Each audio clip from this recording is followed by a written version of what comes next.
पिछली बार हमने देखा कि कैसे कुंती ने सूर्य देवता को बुलाया और उनके एक पुत्र को जन्म दिया। उस नवजात शिशु के शरीर से दिव्य कवच जुड़ा था और उसके कानों में जुड़वाओं सूर्यों जैसे कुंडल थे। शर्म के डर से कुंती ने एक ऐसा कर्म कर दिया जिसने उस बच्चे का भाग्य हमेशा के लिए बदल दिया। दुनिया के युद्ध में झुलसने से पहले एक योद्धा जन्मा, ना मानव से ना जाति से बल्कि सूर्य देव से। वो सुनहरी रोशनी में लिपटा आया, लेकिन उसकी कुंवारी मां ने शर्म के डर से उसे छोड़ दिया। कुरुवंश दो भागों में बंट गया, एक तरफ महत्वाकांक्षा, दूसरी तरफ धर्म, और बीच में था एक ऐसा व्यक्ति जो ना राजकुमार था ना क्षत्रिय। दुर्योधन ने उसे एक मुकुट दिया और भाई कहा, धरती ने उसे धोखा दिया, भाग्य ने श्राप और देवताओं ने भुला दिया, लेकिन वो कभी टूटा नहीं। ये है उस सूर्यपुत्र की कथा, वो योद्धा जिसे दुनिया कभी अपना नहीं बना पाई। नदी ने उस बच्चे को धीरे धीरे बहाया, मानो स्वयं जल उसकी अग्नि से भयभीत हो। हस्तिनापुर के सारथी अधिरथ ने उसे सुबह की धुंध में बहता देखा। उसकी पत्नी राधा ने उस बालक को अपनी संतान की तरह पाला और अधिरथ ने उसे प्रेम की कमी महसूस नहीं होने दी। उन्होंने उसका नाम रखा कर्ण, वह जो स्वर्ण कवच के साथ जन्मा। वह बालक बड़ा हुआ, उसकी त्वचा पर सोना था और उसकी सांसों में प्रश्न। उसे कभी यह झात नहीं हुआ कि उसके अंदर देवताओं का रक्त बह रहा है। हस्तिनापुर के बाहर के मैदानों में एक सारथी का पुत्र अपनी महाघाटा रच रहा था, किंतु राजकुमारों और ब्राह्मणों के बीच उसका नाम केवल धूल था, क्योंकि उसके पास न वंश था न राजाओं का रक्त। वह एक ऐसे गुरु की तलाश में था जो उसे दिव्य अस्त्रों की विद्या सिखा सके, किंतु ज्ञान के द्वार उसके जैसे लोगों के लिए बंद थे। इसलिए उस महान योद्धा ने पुनः अपना धनुष उठाया, दूसरों को नहीं, उन देवताओं को प्रमाणित करने के लिए जो मौन रहकर सब देख रहे थे।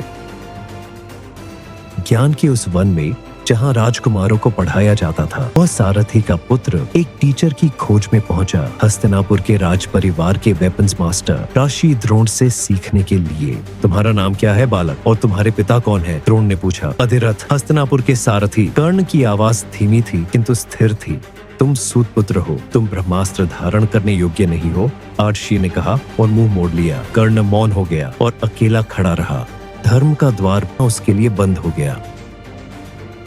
द्रोण के रिजेक्शन से निराश न होकर वह मनुष्यों की सीमाओं से परे चला गया, एक क्रोधित अर्षि की खोज में जिसने कभी राजाओं को भी झुका दिया था। जब उस अर्षि ने उसके अतीत के विषय में पूछा, कर्ण ने न अपना नाम बताया न कि अपनी अपने रक्त की सच्ची कास्ट। परशुराम क्षत्रियों के वधकर्ता ने कर्ण की सीखने की श्रद्धा से प्रसन्न होकर उसको शिक्षा दी।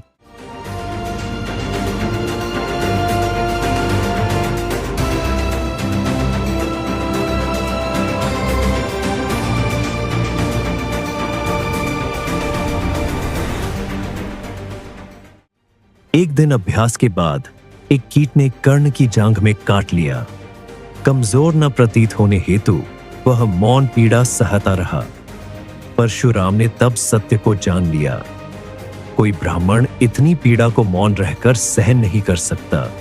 तुम ब्राह्मण नहीं हो, मैं तुम्हें श्राप देता हूं। जब तुम्हें ब्रह्मास्त्र के ज्ञान की सबसे अधिक आवश्यकता होगी, उसे तुम भुला दोगे। अब यहां से दफा हो जाओ।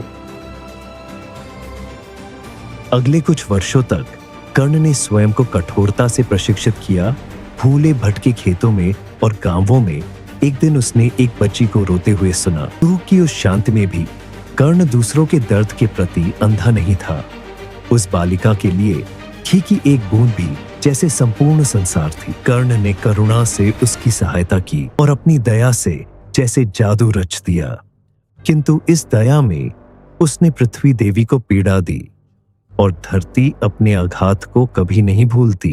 भले ही तुमने करुणा से मुझे चोट पहुंचाई, धरती मां ने कहा, एक दिन जब तुम्हारी यह आवश्यकता सबसे बड़ी होगी, मैं वही छीन लूंगी जो तुम्हारे लिए सबसे जरूरी होगा।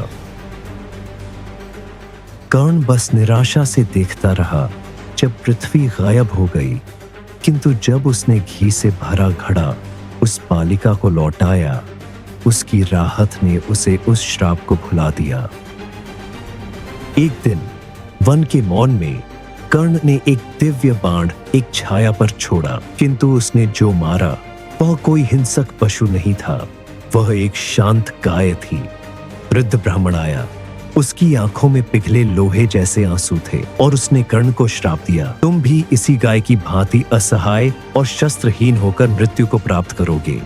एक और श्राप उसके भाग्य में लिख दिया गया। सूर्यपुत्र पर एक और छाया पड़ गई।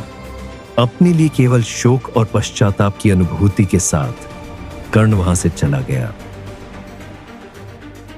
अगली बार देखिए अत्यंत प्रतिभाशाली अर्जुन धनुष और बाण में चैंपियन को स्वर्ण योद्धा कर्ण का सामना करते हुए, जो अपनी पिछड़ी जाति के बावजूद अर्जुन के समक्ष खड़ा होने का साहस करता है।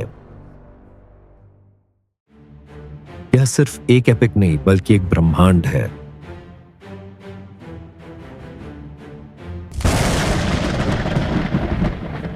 यह है महाभारत।